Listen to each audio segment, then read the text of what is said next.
Ladies and gentlemen, this is Phuket, Thailand. So our journey starts in Perth, local time 1 a.m. Now, I've actually never flown SQ before, and this was going to be my first time. So that is Singapore Airlines, and it was a pretty good experience.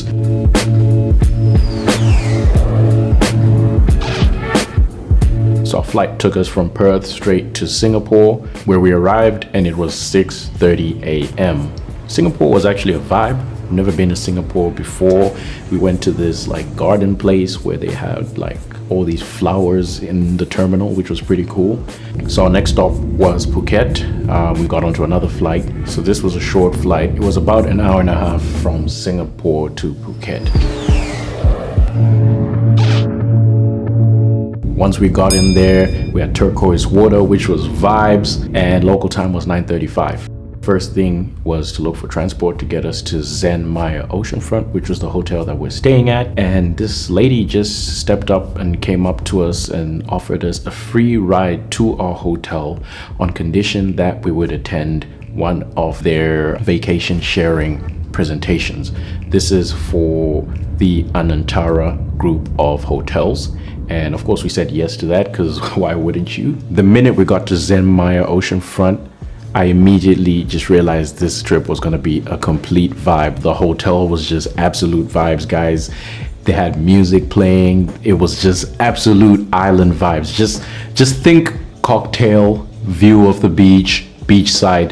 This is exactly what it felt like. It was such vibes, and we did not waste any time. So in typical fashion, we went straight to one of their bars and we ordered some drinks. I had a margarita, and I think I had a couple pina coladas as well. The weather was just perfect that day. So I also ordered one of the big sizzling seafood buckets that they had, which was immaculate. It was really good. When our room was finally ready, we went in and we checked in and we settled down. That night, we wanted to check out the 19th floor Andaman Sky Lounge, which is one of the places that we wanted to visit on our list of places to go. We got ourselves a taxi and we were on our way.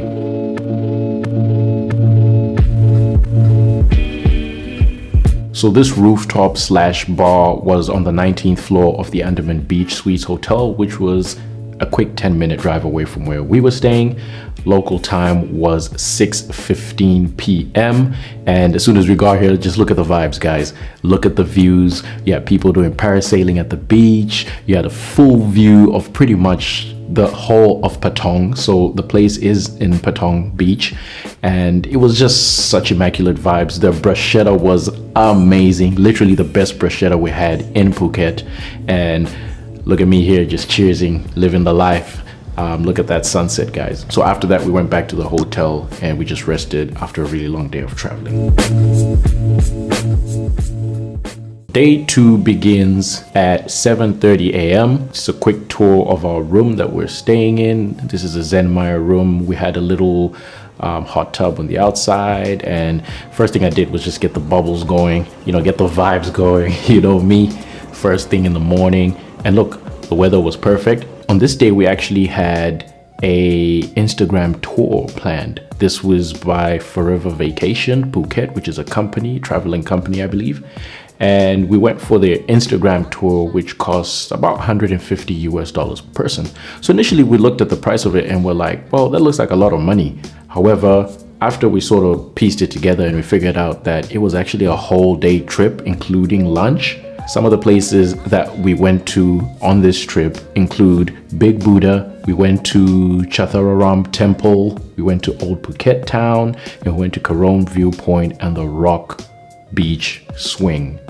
So because of the location of our hotel, we actually ended up going to Karone Viewpoint first, because that was the closest point from our pickup point, which was Zenmaya Oceanfront. Unfortunately, when we got to this place, I didn't take any videos, but I did take some pictures. You got a lovely view of Patong Beach. Here's me looking all cool on vacation and whatnot. And there was this lady there that had this really massive eagle, and I took pictures with her bird. So that was fun. So the next stop was then Rock Beach Swing, which was the furthest south point out of all the places that we were visiting that day. So once we got there, it was pure vibes. This was at 10 past 10 in the morning, and the weather was just perfect. But however, this is just more of a pictures place, just to put that out there. So for people that are looking to take videos, it's not very good for videos. It's more just pictures.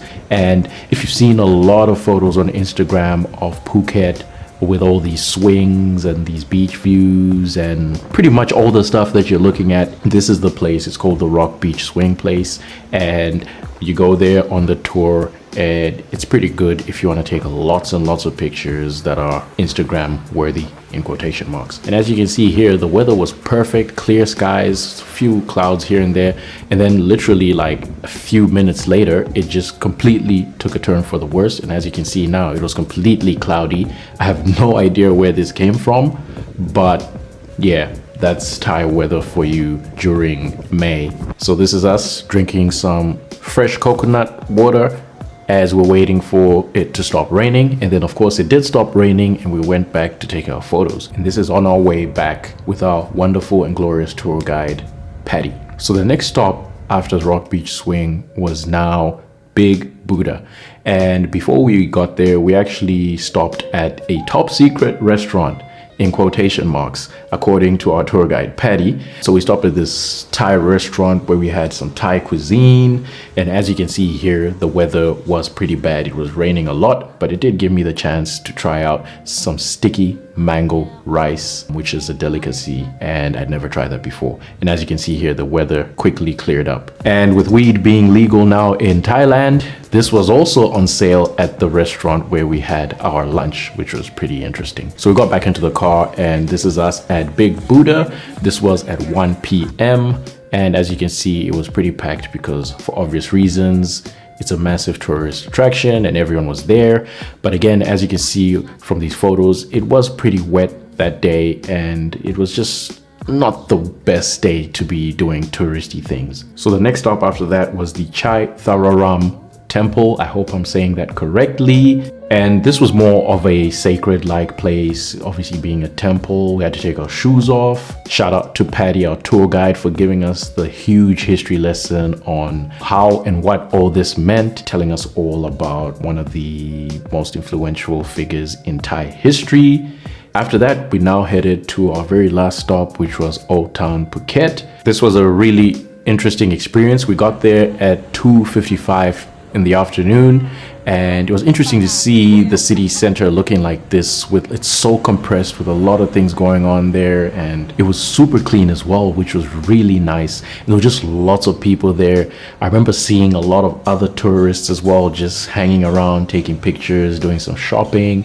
I walked past some of the buildings that were supposedly Instagram worthy for photos and stuff like that, which was very interesting. Lastly, it was time for us to go back and be dropped at our hotel. Again, shout out to Patty, the most amazing tour guide. We actually asked her to drop us off at Hooters. So I'd never actually been to Hooters before in my entire life. And Patty actually dropped us off at Hooters, which was on the way to our hotel. This is me at Hooters. This was local time, 4:30 p.m. And I really enjoyed their pina colada. They had this pina colada that was done in a slushy, and it was just amazing. I literally had like 7 of them. So this is us on the way out at 6:30. We got this really cool party bus. And for those of you that are wondering how we're getting around, we actually use this app called Grab, which is like the Uber of a lot of like Asian countries, as you can see here, Thailand, Singapore, Cambodia. And we really liked it. You get options in there for transport, hotels, experiences, etc. And it's super easy. You just download it, you put your credit card in, and then you can just use it just like how you'd use Uber. Pretty affordable too. As you can see from some of the trips we took in Thailand, the most expensive trip that we spent was 588 baht, which translates to about 25 Australian dollars. This is the app that we were using to get around Thailand the entire time. Okay, back to the vlog. So that night we actually ended up not doing anything else. We got back after having a really long day, so we decided to just have room service at the hotel. Day 3 was very interesting. We woke up first thing in the morning at 8 a.m. This is what outside looked like. And yeah, for those of you wondering, yes, this is a different room. We did change rooms overnight because the air conditioning on the floor that we were in before stopped working. So they ended up moving us to a different room.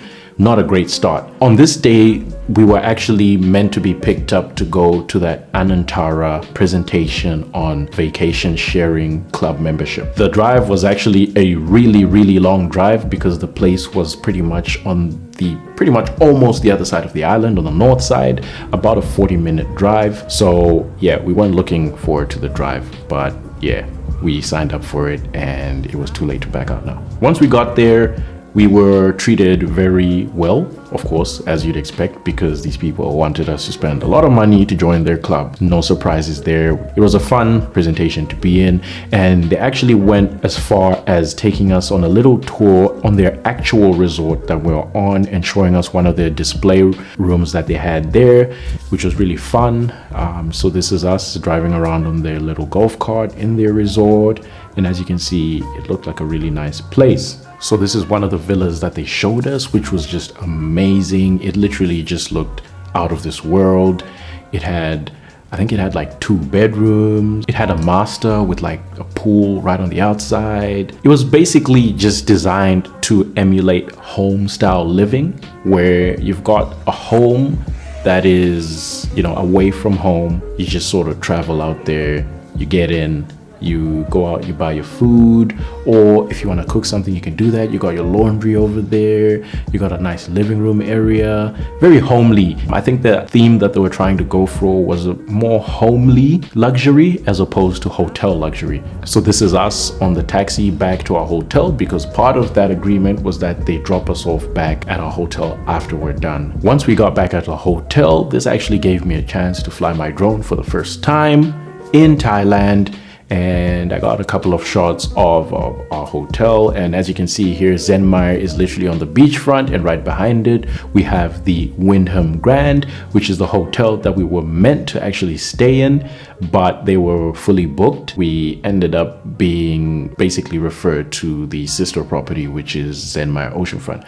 But as you can see, the place that we're staying was super amazing, guys. We had the ocean right there in front of us, and it was just a beachfront setting, and thinking about it now just makes me want to go back. It was just straight out of this world. And for those of you wondering what it takes to be able to fly a drone in Thailand, have no fear, I've got you covered. So basically, there are 3 things that you need to fly a drone in Thailand. One of them is insurance that covers you for 1 million baht. So the insurance I got was from the FEIC, which is an aviation insurance broker in Thailand. Super simple. You just go on their website, you register your drone, you pay your insurance plan, and you can do it with your card or credit card over the internet, and they send you a certificate. Very straightforward, very simple. And here you can see all their plans as well. The next thing you're going to want to do is register a drone with the NBTC, which is the National Broadcasting and Telecommunications Commission of Thailand. They are more on the radio side of things, because basically if you're flying your drone, that is a remote controlled aircraft, and there is some sort of like telecommunications stuff going on between the controller and the drone, and it also has a camera, right? So you have to register it with them, which is pretty simple until the point at which they ask you for an entry stamp in your passport, which means that you actually cannot do this until you actually land in Thailand, which was a bit of a challenge for myself because I was under the impression that you could get everything done before you actually got to Thailand. So what I did is I had pretty much 90% of the application done while I was still here in Australia. And then once I got to Thailand, they asked for that entry stamp, which of course I didn't have at the time when I was in Australia. But once I did get to Thailand, I sent it to them. And then they proceeded to send me an invoice of what I needed to pay, which was, I think it was 114 baht, which is literally just like $5 or $6 or something like that, Australian dollars. And the only problem is that I couldn't pay it because all the payment options that they had on there were Asian-based online payment systems. So unfortunately, you will not be able to use your Visa or MasterCard or PayPal or, none of those. Or you can just go to one of the MBTC offices, physically, which is what I ended up doing, and just paying it cash once you get there. Super simple process. Went there, it literally took less than 10 minutes to get done. But, unfortunately, you have to make that trip there. That's the easiest way. Finally, the last thing that you want to do is register with CAAT, which is the Civil Aviation Authority of Thailand. And again, this is just registering a remote controlled aircraft, or remotely piloted aircraft is what they call it, with them to let them know you're basically just going to be flying an aircraft, right? And their application process is very simple. You need to take a couple of pictures of the drone, front, back, side, underneath it. You need to take pictures of the remote control as well. You need to provide serial numbers as well. And I believe you need to upload that insurance that we mentioned before as well. CAAT requires that, but their process is very simple, because as soon as you submit everything, they will literally just give you your drone certificate and you can fly it. And once you get it, I believe it lasts a whole year. So yeah, you've got a whole year to fly your drone in Thailand. So yeah, plan a couple of holidays in Thailand to fly your drone. So that's it with the drone stuff, guys. There are plenty of guides on the internet that go through all the processes of registering a drone in Thailand. The one that I used was Fan Club Thailand, which is really good. I'll leave a link in the description below for those of you interested in getting a drone registered for Thailand and everything that you need to do before and after you get to Thailand. Let's get back to the vlog, guys. After flying my drone, we decided to go have lunch at the Grand Windham, which was just literally next door to our hotel. Local time here was 4:15 p.m. and this is some of the food that I had. And as you can see, I kept it really traditional. I was just trying to get the full Thai experience. This was from their rooftop restaurant called Latitude 98. If you find yourself there, make sure to check it out. Once we got back to the hotel, I flew my drone again, and I was just trying to get as many shots as I could. Here's me taking a swim as well.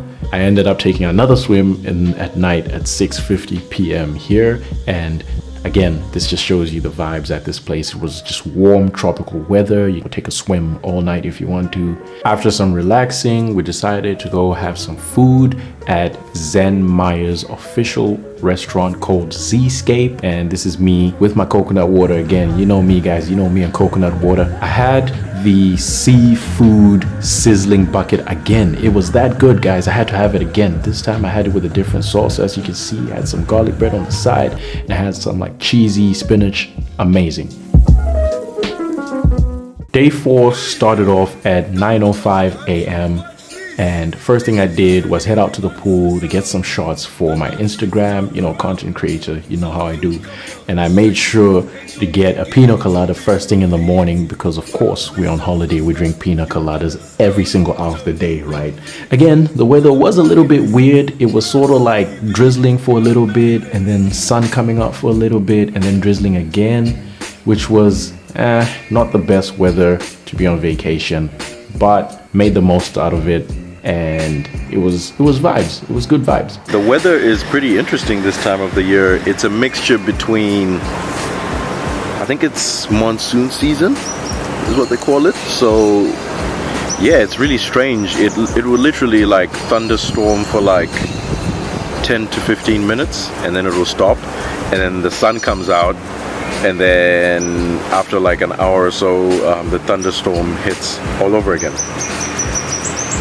Yeah, interesting. What a place, what a place. So day 4 was actually a really big day because we had a massive boat cruise booked for this day, and this was the Seanery boat cruise. We actually managed to book our tickets super late after the boat was fully booked, but somehow it was this one website on the internet that had VIP seats for this boat, and the VIP section is literally on the second floor at the very back of the boat. It was vibes, guys. We couldn't believe it because we literally booked it like a week prior to the day. This is what we had planned for the day, which is a complete day trip, and the weather literally wasn't encouraging. It was wet, it was raining, it was just the worst weather to be going on a boat cruise. Once we got there, it rained for a little bit and then literally out of nowhere, it just stopped and the heavens completely opened up and the sun came out. And as you can see here, they rushed us onto the boat. It actually started to dry up all the other boats just started rushing out to sea, and we were back on track again. So the weather for you in Thailand in May, guys, it's a nightmare, but with some heaven in small doses, let's say. So we left the pier at around 12:10 p.m. and as you can see, the weather really took such a good turn for the better.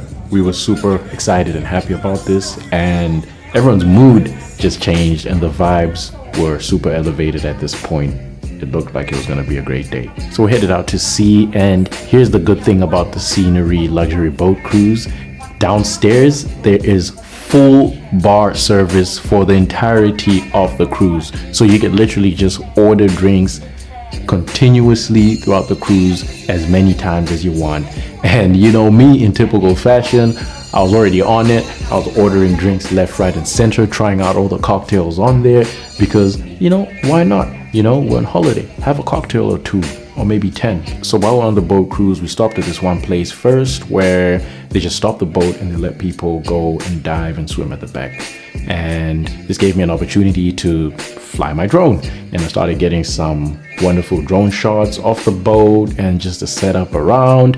And there you can see in the background a fisherman's boat. I think they call those long tail boats, I believe, in Thailand. But as you can see, the weather completely just changed. It was like it never even rained. It's like it never even happened. And we were just soaking it all up.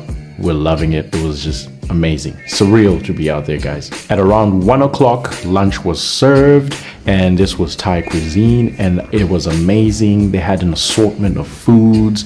It was just amazing. I cannot complain about the lunch. It was amazing. Here's one of the jugs that we bought. This stuff got me super drunk because it was really strong, but I wasn't complaining because I was on vacation. So yeah. So from the official itinerary for the boat trip, we actually had 2 stops. One of them is a place called Hongs of Phanga, and the other place was James Bond Island. We got to Hongs Phanga at 2:50 p.m.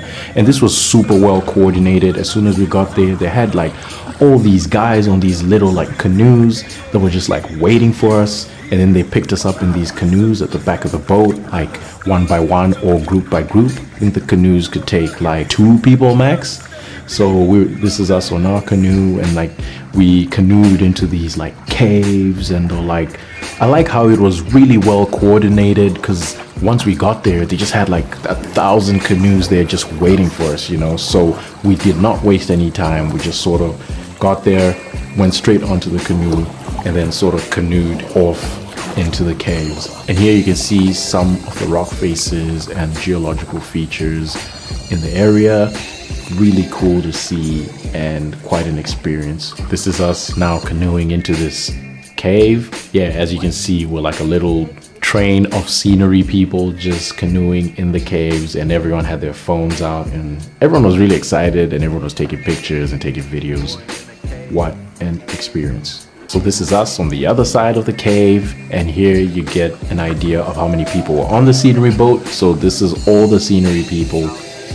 As you can see, we were quite a number. I believe the boat has a maximum capacity of about 90 or 100 people. So after that, we got back onto the boat, and here you can see that the weather sort of changed again and got a little gloomy again. Surprise, surprise. This is when we now traveled to James Bond Island, and once we got there, they actually had a boat waiting for us to pick us up and take us to James Bond Island. So this was a smaller boat, and I think this is what they were calling a long-tail boat. It's like this fisherman-ish looking boat with a massive diesel engine on the back. So this is now James Bond Island. We got here at 4:20 p.m. and lucky for us, the sun came out again and the weather cleared up again. And I just went straight touring, climbing on rocks and climbing on caves, getting the full experience. This is me on the famous James Bond Rock at the Phanga National Park. From James Bond, the man with the golden gun in 1974. We didn't really stay long on James Bond Island. At this stage, we started the tour off late and we're obviously running behind time. And this is us getting back on the long-tail boat, getting ready to go back to the scenery boat. And here you can see the massive diesel engines that they had on these boats. We got back on the Seanery yacht at around 6 p.m. Yeah, it was getting late. And at this point, we were basically heading back to our destination where we left off in the morning, and they served us dinner. This is where I have so many complaints with Seanery, guys, because this dinner just wasn't great. It was basically a roasted chicken steak with fries and some spaghetti. It was just not good. So on our way sailing back, this gave us a chance to see a beautiful sunset as well out at sea. The cocktails were just pouring in. We're having a good time. Here's one of the shots that I managed to get of the sunset. Magical as we headed into the pier. Super magical. So we ended up getting back to our hotel at around 8:30 p.m., which was super late. That night we actually had an opening party at Zenmaya for their new bar, which was the place that we had drinks and the seafood bucket on the very first day when we got to the hotel. And this was the party. It had lots of Zenmaya people that worked there. It was just vibes. We had a couple of drinks. We had some food. It was a good time. Day 5 starts off at 10:40 a.m. We slept in on this day because we didn't have anything in particular planned for the day. It was more like just a relaxing day. And as you can see, surprise, surprise, the weather was pretty bad again. So on this day, we actually planned to head out to Patong, to one of the big malls, just to sort of window shop and have a look around and buy some stuff. This was one of the malls that we went to, and it was really nice. They actually had lots of name brands there. We went to a forex exchange to exchange our US dollars into Thai baht. Just the whole experience was really nice. Lots of tourists though, so it's nice being in a place, you know, there's so many other tourists as well. And then literally a few minutes later, this happens. It starts pouring again, and we're just sort of standing there on the sidewalk like, what now? So this was actually at 2:30 p.m. and as you can see, we got ourselves some raincoats to walk around. I was drenched. Because it was raining so much, we just decided to head back into the mall to have lunch. Why not, right? It was raining, there's nothing else we could do. Then I got a chance to try this Michelin rated hawker style food spot in the mall. It was pretty good. It was a good lunch. So during our stay in Phuket, we'd go to Patong Beach a lot, and all the times that we would go there, we kept on driving past this place that looked like a beach club. It looked really amazing. It turns out that this place is called KUDO Beach Club. So we Googled it and we found it on Google and TripAdvisor, and we're like, no way, we have to go to this place before we leave. So we decided that, you know what, at the end of the day, we'll basically go out there, check it out, have a few drinks, possibly even have dinner. Unfortunately, we get there and we just didn't like it at all. We didn't feel safe. There are a lot of people there. There are a lot of characters from the beachfront walking in and walking out. You know, there are people coming at you from left, right, and center, asking you if you want to go on jet skis or if you want to go parasailing. We literally just didn't feel comfortable and safe there at all. And we literally had like 1 or 2 drinks and then we just left. Lucky for us though, I had a couple of friends of mine from Australia that were actually in Phuket the week prior to when we were there that recommended that we go to Café Del Mar. So we got ourselves a grab, jumped in and headed straight to Café Del Mar. This was at around 4:50 p.m. And this is at Café Del Mar, which was super amazing. They had this like beachfront at the front of the property, and you can sort of just take a stroll on the beach. As you can see, this place was just absolute vibes. They had music playing. It was full of tourists, full of people just having a good time, vibing. This is what vacationing is all about. So we stayed there pretty much for the entire night. We had some food. These are some of the meals that we had. We had this tomato cheese bruschetta-like thing. We had some seafood tacos. As you can see, local time was now 6:20 p.m. We were just vibing, guys. We're getting drunk. The vibes were literally out of this world, and it looked like they were preparing a set out at the beachside for the night. There was some sort of performance that was gonna go on. So this is us at the restaurant, and as you can see, the DJ's booth and setup was literally out of this world. He had like all these LED lights It was literally like the coolest thing I've ever seen. This is the meal that I had for dinner, which was like this chicken breast with seasoned vegetables and like truffle. It was amazing. It tasted amazing. It was pretty expensive too, which is something that I did notice about Café Del Mar. Some of the stuff is on the pricier side, but overall I think it is worth it because the experience of it is literally just out of this world. Like the vibes are so immaculate, which is probably why literally it was packed. So that is Phuket, Thailand for you guys. We had such a blast. It was like one of the most amazing vacations I've ever had in my life, and I hope that you guys enjoyed this video. The next day was just our travel day, so we woke up super early, and this was now 8:10 a.m. This is at Phuket International Airport. They really have a super nice airport, by the way. I think this is something that I forgot to mention at the beginning of the video. I was really impressed with the terminal there. It's super clean, super brand new. They even have robotic cleaning machines. Like they've got these little like robot vacuum cleaning machines that just sort of like, you know, weave their way around the terminal, cleaning and stuff like that. It was literally the coolest thing ever. So this is us on Singapore Airlines flying out from Phuket to Singapore.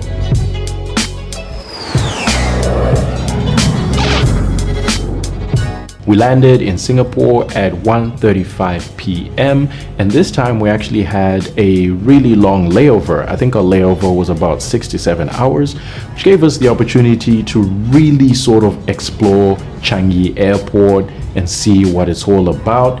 So we actually ended up touring the entire airport, and we went to their free cinema and we watched a movie there. We even went to the butterfly garden as well, which was super fun. They had like all these species of butterflies there. Beautiful. It's like this greenhouse type vibe in there. Really cool stuff what they're doing with that airport there. And I can definitely see why it is ranked pretty much the best airport in the world for many years. So it was fun to see that, and it was a great experience. The last thing we did was just grab some food from Burger King before catching our flight back to Perth after what was an amazing vacation in Thailand, in Phuket.